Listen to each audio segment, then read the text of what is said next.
Greetings, everyone, and welcome to this week's family devotion. We're in Genesis chapter 19 today. We'll be covering verses 1 through 23. Sometimes I think we take for granted that the Bible is true, but something that actually testifies to its truth is that it doesn't gloss over certain inconvenient details like the failures of God's people, nor does it bypass some really grotesque scenes. The Bible simply states what is true, and the truth, as it's presented in the Bible, always demands a verdict. Today's passage turns our stomachs, really, as we see mankind's depraved wickedness, but contrasted with the evil man is God's loving, merciful, and gracious acts. But that also, by no means will he clear the guilty. As I said before, the truth always demands a verdict. One either accepts what God says is truth, repents, and believes in that truth, or they reject it as fiction, suppressing the truth by their own unrighteousness. Acceptance leads to salvation, rejection to judgment. Now, God's word goes out. It never returns void. It will accomplish one of those two things, salvation or judgment. And today it does just that. Some are saved and others are destroyed in judgment. The backdrop here is Abraham's plea with God to spare the city for the sake of the righteous that dwell there. He starts by mentioning that there's 50 righteous, and then he eventually dwindles down to 10. And we learn really in what his greatest concern is. There's 4 individuals. His nephew Lot and his family are in the city. So what will God do? Will he spare the entire city for the sake of the few, or will he destroy the city despite the few? Let's get into our text. 2 angels are sent by God. They arrive in Sodom, a place known for its wickedness, and Lot was sitting at the gate of the city. When he saw the angels, they got up to meet him. He bowed his face down to the ground. He invites them into his house. He shows them hospitality, and he insists that they spend the night, and they agree. And sometime before bedtime, the men of the city begin surrounding the house that they're staying in, and they start demanding that Lot bring out these angels who were clearly men, bring them outside so that they could know them. In other words, have sex with them.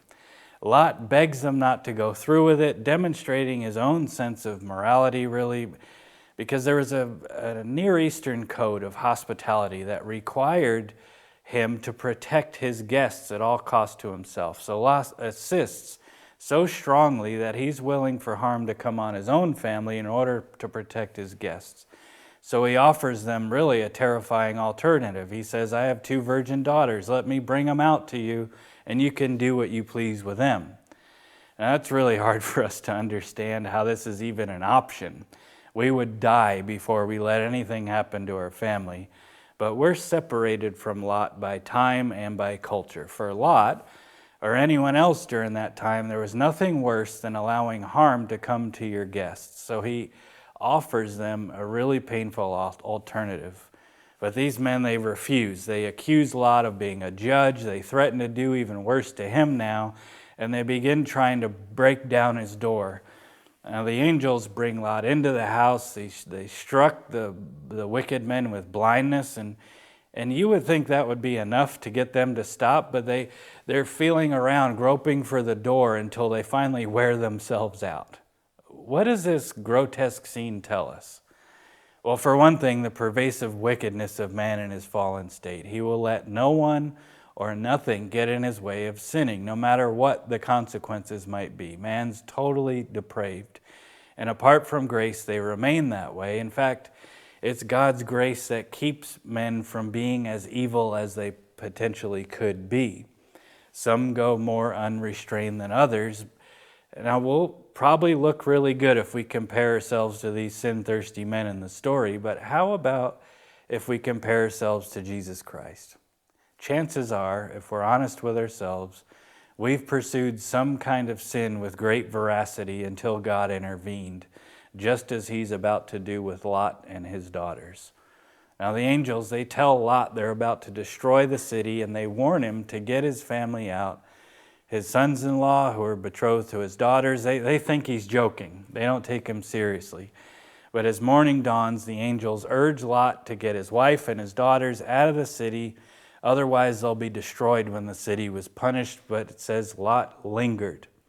Now some of us can probably relate to that, lingering instead of doing what we've been commanded to do by God. So Lot lingers here, probably because of great wealth in the city that he had.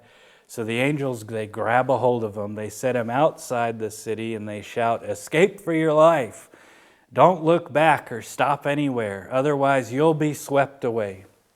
And Lot acknowledges their gracious act in saving him and promises not to look back. And when the sun risen on the earth, Lot escapes to a small city and was saved from God's judgment on Sodom. The darkness of night and the voracious sin of these men was in contrast to the sun rising on the earth when Lot was saved from God's judgment on Sodom. Now, he did linger for a time, likely because of his great wealth in the city. So where are you regarding the treasures in your life? Is there anything in your life that's competing with your affection and devotion for Christ? Now, wealth isn't a bad thing in and of itself, but is wealth beginning to take precedence over your obedience to God? Are you lingering in the familiar instead of trusting God into the unknown?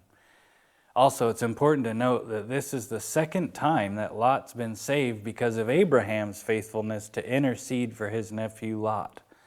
Now, maybe you have a family member who's lingering, maybe even living in sin, perhaps treating God's judgment like Lot's son-in-law, thinking it's a joke. Have you grown weary of praying for them and asking God to save them? I want to encourage you today, don't lose heart. As long as we have life, God is able to seek and save that which is lost. May God bless you so that you can run into His will for your life and don't lose heart as you intercede for your unbelieving family members. That's what I'm going to leave you with today. May the Lord bless you and keep you until we see you next time.